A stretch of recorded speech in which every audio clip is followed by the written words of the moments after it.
pruners, I have had numerous questions when it comes to pruning trees about whether I should be standing on a ladder using small tools like this one here, or like a hand pruner, or why I don't use a pole pruner. In this case it's a pole lopper like this one right here.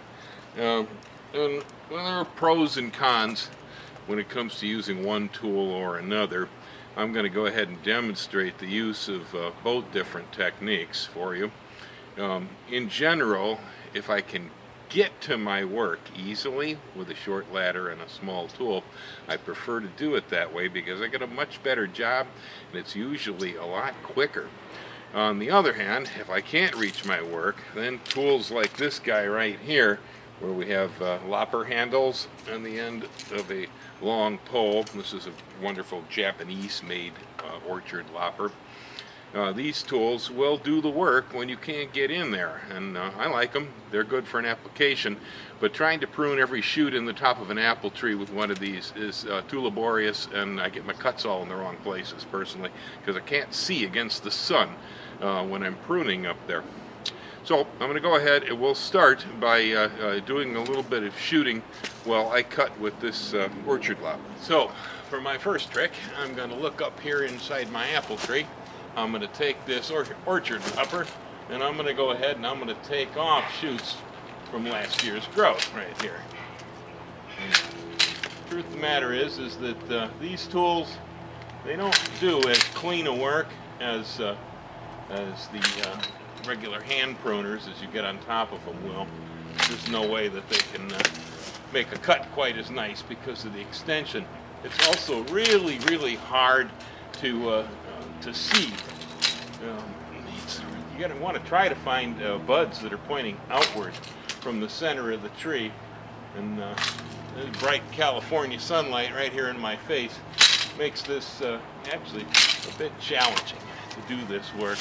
It's also a different perspective from the bottom of the tree. Certainly I can go across the top of this tree, and I can do it, I believe, pretty quickly to get the wood cut back here. But where I cut it back and how it gets cut back is again another issue. Alrighty, so here I am. I'm up on my ladder and I'm staring right at my work, and from here I can see that, yeah, a whole lot of my work got lopped backwards when I did it from the ground with an orchard lopper.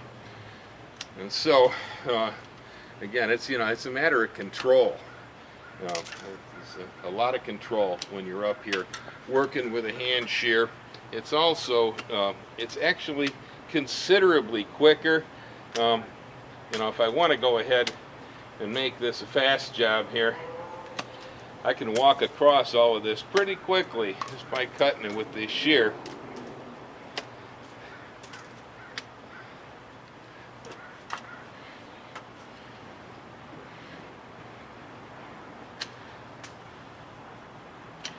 It does mean that I'm going to have to stand on top of my ladder to do this work, but I actually find this a whole lot easier to do it this way. And so, to answer the question of those of you who've asked me why I don't use a orchard lopper or some kind of a pole pruner when I'm showing how to prune these apple trees, it's because it's inconvenient. It really just is not nearly as easy. I reserve that type of a tool. I save it for places where I absolutely cannot reach. There's going to be spots in the back of this tree over there by my neighbor's fence line that are really tough for me to reach, and so I will be going into those by reaching with the orchard lopper, and that's going to make my work a lot easier. And as the tools or the wood starts getting further away from me here, so that I have to start reaching, then what I will do is I'm going to put my hand pruner away. I'm going to go ahead and I'm going to pull out a conventional lopper. Got a regular wood handle type lopper here. And I'm going to start going through the tree this way because this will increase my reach. It increases my leverage. Again, it does, pruning at a distance like this, again, makes things a little bit hard to see It's difficult to spot where my buds are because the sun is really bright, and I go blind in it here.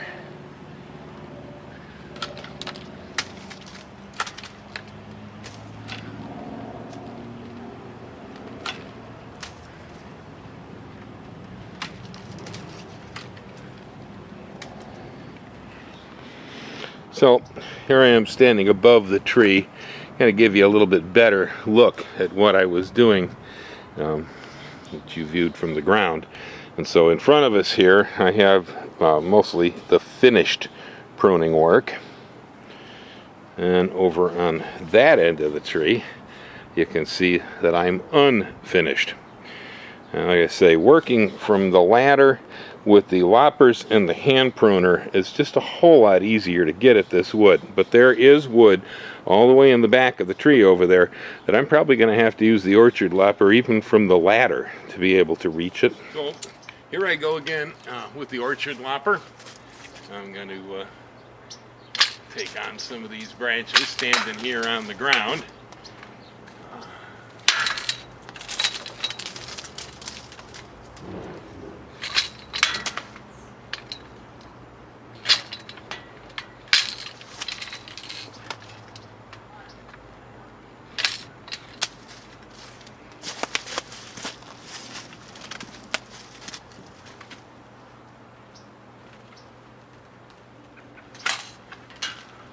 Okay, so I think you can probably make out here, watching me with this, that this tool is good when there's wood that there's just no way that you can get into it.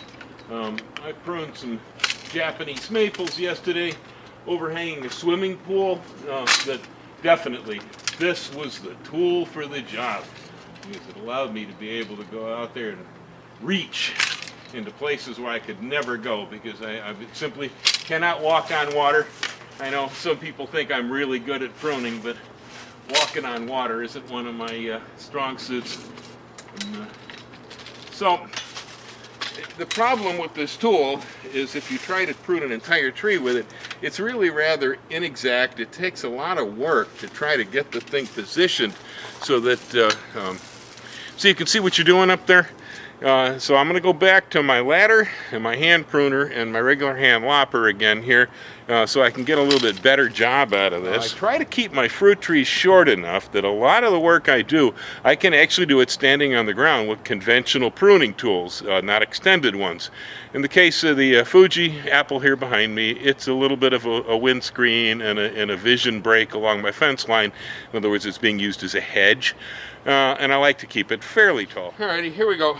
So now I'm back up. I got all this stuff right in my face. And again, this is just so much easier for me. It's a lot faster to do it this way. Most of you, if you have an extension pruning tool, you probably don't have one of the really nice Japanese ones. They cost an awful lot of money, the one I was using. And if you're using one of those that's got the pull string on it, you know, like the Coronas, for instance, to name a brand name. And there's a lot of cheaper pole cutters out there, pole pruners, yet that use a rope to be able to operate the jaw. The things are mania as far as I'm concerned. They drive you insane trying to use one of those. I don't care for them. The orchard lopper and Japanese razor pole saws are probably my favorite tools for using on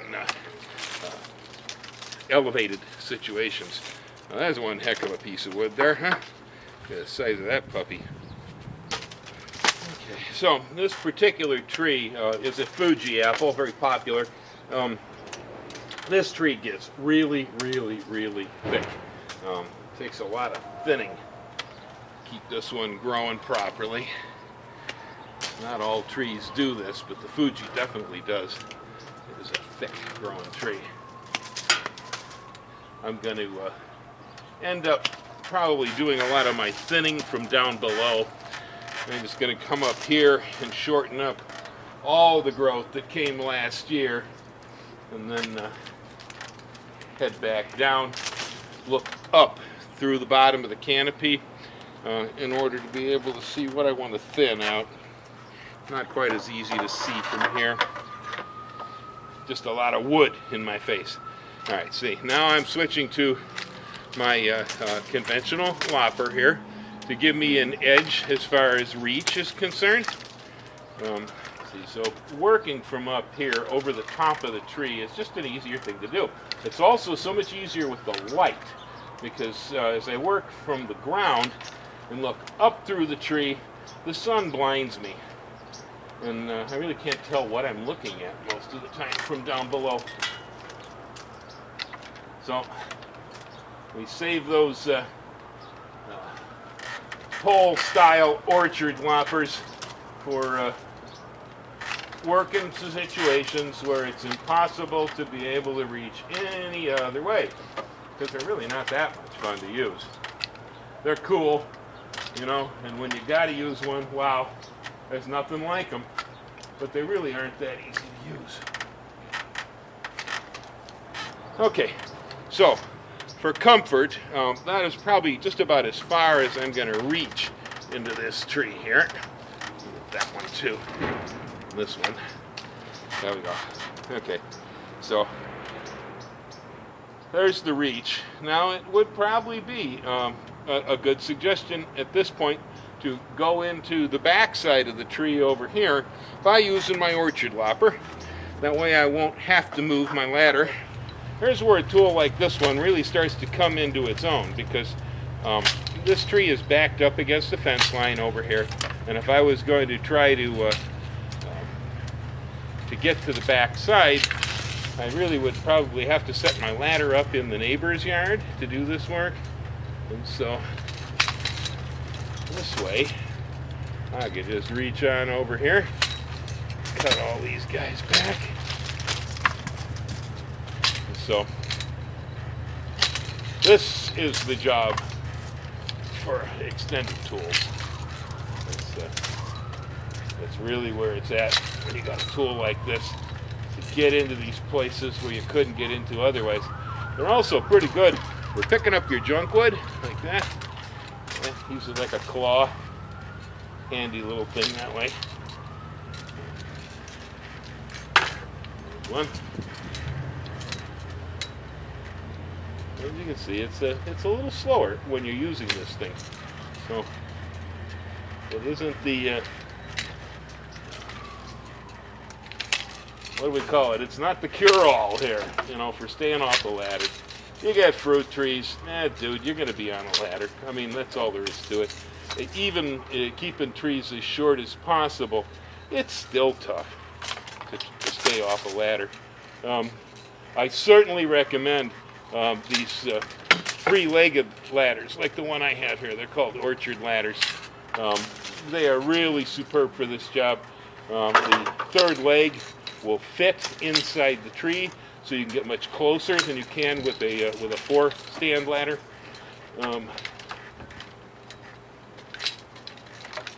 They're more stable on unlevel surfaces. The three legs are. They got more of a tripod down there, and so if you're on an area where the one side of the ladder might be a little taller than the other side, they set down much better on that kind of a surface. So they're good when you're out there in the orchard on nature, dealing with irregular soil conditions. You never know what the grade's going to be like. Usually it's bad. It's typical when it comes to going out working in the orchard. Coming along pretty good here though with this tool. I'm getting some decent work done fairly quickly.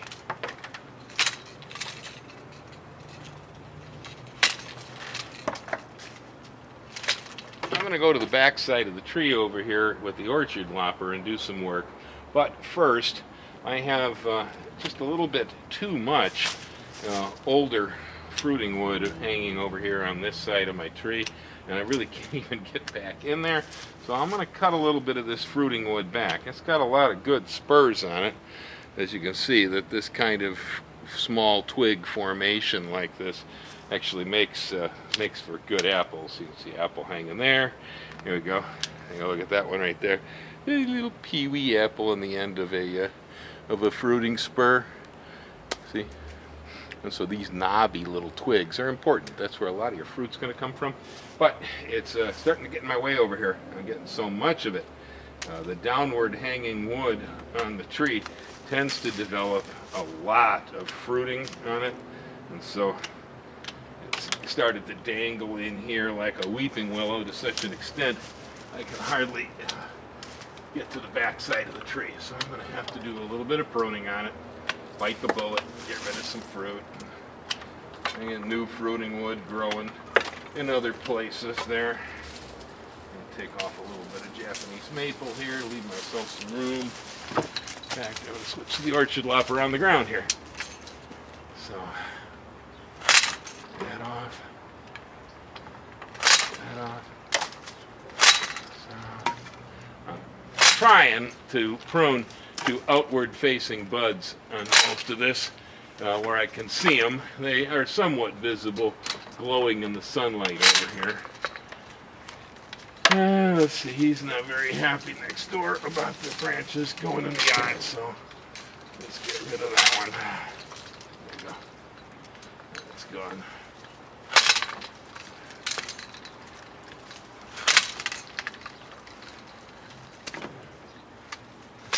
Fortunately, I am staring into the sun here. So, let's see. I can get at this. Go. Go. Very good. Okay.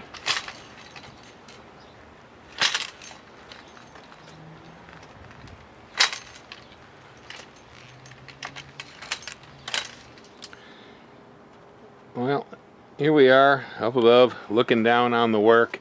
He did a pretty good job of taking back the elevation on this tree.